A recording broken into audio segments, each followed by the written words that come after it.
His heart stopped in his chest. For a moment he dared not breathe. Moonlight shone down. Oh yeah, okay.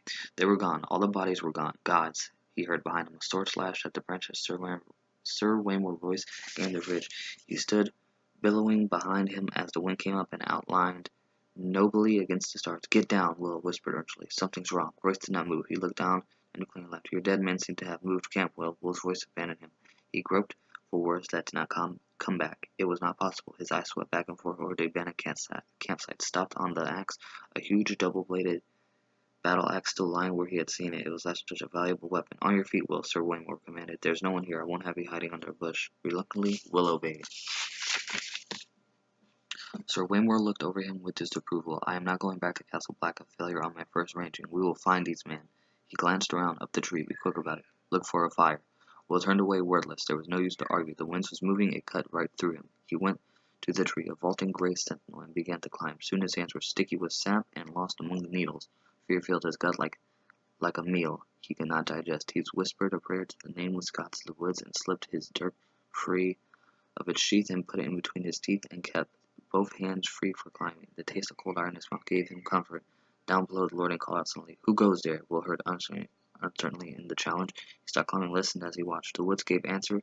The rustle of leaves, the icy rush of a stream, a distant hoot of a snow owl. The others made no sound. Will saw movement from the corner of his eye, pale shapes gliding through the wood. He turned his head, glimpsed a white shadow in the darkness, then it was gone. Branches stirred gently in the wind, scratching at one another with wooden fingers. Will opened his mouth to call down a warning, and the words seemed to freeze in his throat. Perhaps he was wrong. Perhaps it had only been a bird, a reflection of the snow, some trick of the moonlight. What had he seen after all? Will, where are you? Sir Waymore called up. Can you see anything? He was turning in the snow in a slow circle. Suddenly, wearing his sword in his hand, he must have felt them, as Will felt them. There was nothing to see. Answer me. Why is it so cold? It was cold. Shivering, Will clung more tightly to his perch, his face pressed against the trunk of the sentinel. He could feel the sweet, sticky sap on his cheek. A shadow emerged from the dark of the wood. It stood in front of Royce. Taller. It was dark. It was gaunt and hard as old as bones, with flesh pale as milk. Its armor seemed to change color as it moved. Here it was white as the new-fallen snow, there black as a shadow, everywhere dappled with the deep gray green of the trees. The patterns ran like moonlight on water with every step it took. Will heard the breath go out of Sir Waymore Royce in a long hiss. Come no farther, the lordly warned.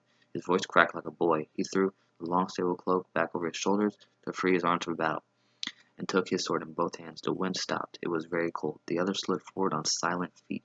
In its hand was a long sword like none that Will had ever seen. No human metal had gone into forging of that blade. It was alive with moonlight, translucent, a shard of crystal so thin that it seemed almost to vanish when seen edge on. There was a faint blue shimmer to the thing, a ghost light that played around its edges, and somehow Will knew it was sharper than any razor. Sir Waymore met him bravely. Dance with me, then. He lifted his sword high over his head, defiant. His hands trembled from the weight of it, or perhaps from the cold. Yet in that moment Will thought he was a boy no longer, but a man of the Night's Watch.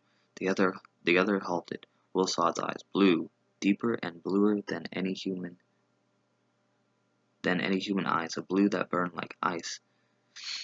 They fixed on the longsword, trembling on the high. On the high watched the moonlight running cold along the metal. For a heartbeat he dared to hope.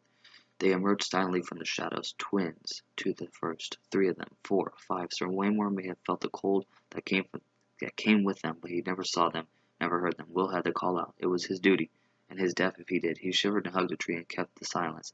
The pale sword came shivering through the air. Sir Waymore met it with steel. When the blades met, there was no ring of metal. There was no ring of metal on metal, only a high, thin sound at the edge of the hearing, like an animal screaming in pain. Royce checked the second blow and a third, then fell back a step. Another flurry of blows, and he fell back again.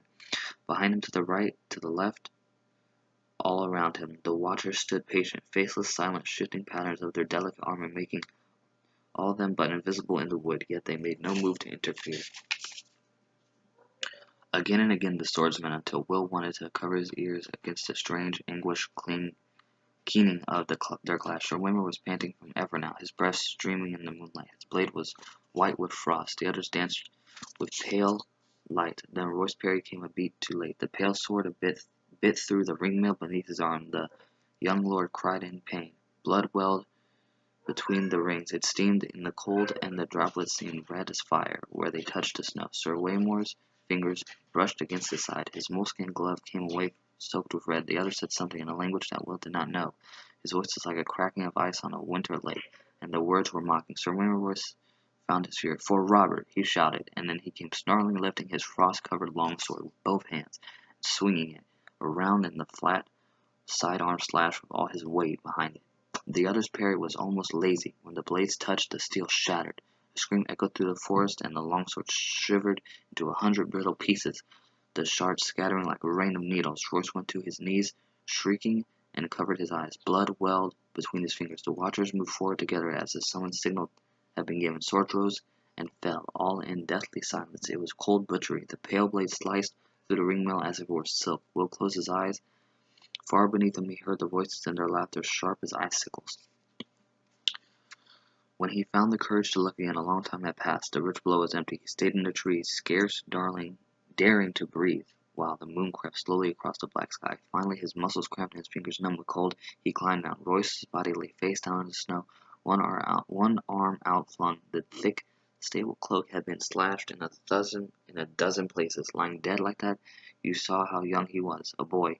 He found what was left of the sword a few feet away, at the end splintered and twisted like a tree struck by lightning. Will knelt, looked around warily, and snatched it up. The broken sword would be his proof. Garrett would know what to make of it, and not of him. Then surely the old bear murmured for our master Aemon. Would Garrett still be waiting with the horses? He had to hurry. Will rose. Sir Waymore roasted over him. His fine clothes were a tatter, his face ruined, and a shard from his sword transfixed the blind white pupil of his left eye. The right eye was open. The pupil burned blue. It saw. The broken sword fell from the nerveless fingers. Will closed his eyes to parry. Long, elegant hands brushed his cheek, then tightened around his throat. They were gloved in the finest moleskin and sticky with blood, yet the touch was icy cold.